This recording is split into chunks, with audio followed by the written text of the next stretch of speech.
नमस्कार, आप देख रहे हैं लाइव सिटीज और मैं हूं आपके साथ शिप्रा झा। चुनाव आयोग ने आज बिहार विधानसभा चुनाव के तारीखों का ऐलान कर दिया है। बिहार में 3 चरणों में चुनाव होने वाले हैं।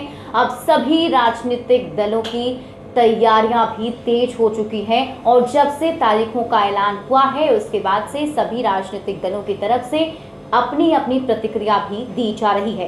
इस पर चिराग पासवान ने भी ट्वीट कर अपनी प्रतिक्रिया दी, जिसमें उन्होंने कहा कि चुनाव आयोग के फैसले का हम स्वागत करते हैं। बैक टू बैक उन्होंने 3 ट्वीट किए हैं जो हम आपको दिखाने जा रहे हैं। आप अपनी स्क्रीन पर उस ट्वीट को देख भी सकते हैं जिसमें लिखा है, बिहार के चुनाव की तारीखों की घोषणा हो गई है। चुनाव आयोग के फैसले का लोक जनशक्ति पार्टी सहर्ष स्वागत करती है। साल 2020 के चुनाव बिहार में बेहतरी की नई कहानी लिखेंगे।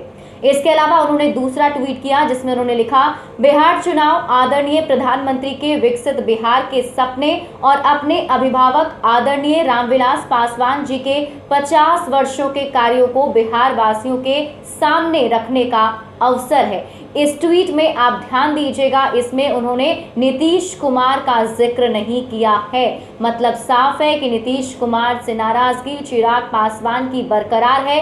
इस बार उन्होंने जो लिखा है उसमें सिर्फ और सिर्फ पीएम मोदी का जिक्र किया उन्होंने और अपने पिता रामविलास पासवान का, जिसमें उन्होंने ये कहा कि 50 वर्षों के जो कार्य हैं उसको हम जनता के सामने रखेंगे।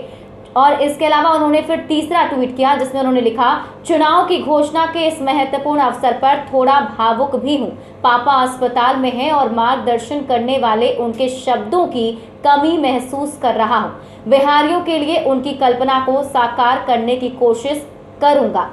तो लास्ट वाले ट्वीट में उन्होंने अपने पिता के बीमार होने का जिक्र किया। आपको बता दें कि दिल्ली एम्स में फिलहाल रामविलास पासवान एडमिट हैं और उनकी हालत तो बहुत ज़्यादा खराब है, इसलिए उन्हें आईसीयू में भी एडमिट कर दिया गया है और फिलहाल चिराग पासवान भी उनकी देखरेख में लगे हुए हैं। इसी बीच उन्होंने इस ट्वीट करके चुनाव आयोग के जो फैसले हैं उसका स्वागत तो ज़रूर किया और साथ ही साथ ये जानकारी भी दी और एक मर्माहक ट्वीट भी उनका था जिसमें उन्होंने लिखा कि पिता रामविलास पासवान की कमी महसूस कर रहा हूं, क्योंकि ऐसे वक्त में जब बिहार में विधानसभा का चुनाव है तो उन्हें चुनावी मैदान में उतरना है, पूरी तैयारी करनी है। और आप सबको पता है कि बिहार एनडीए में एलजेपी के लिए थोड़ा मुश्किल भी हो रहा है, क्योंकि जिस तरीके से उन्होंने नीतीश कुमार के खिलाफ आक्रामक रवैया अपनाया था, जो उन्होंने नीतीश कुमार के कार्यशैली पर सवाल खड़े किए थे, उसके बाद से जेडीयू का जो रिएक्शन आया और कहीं ना कहीं अब बीजेपी की तरफ से भी ये कहा जा रहा है कि चिराग पासवान जल्द से जल्द कोई ना कोई फैसला ले लें। मतलब साफ है कि चिराग पासवान अब क्या करेंगे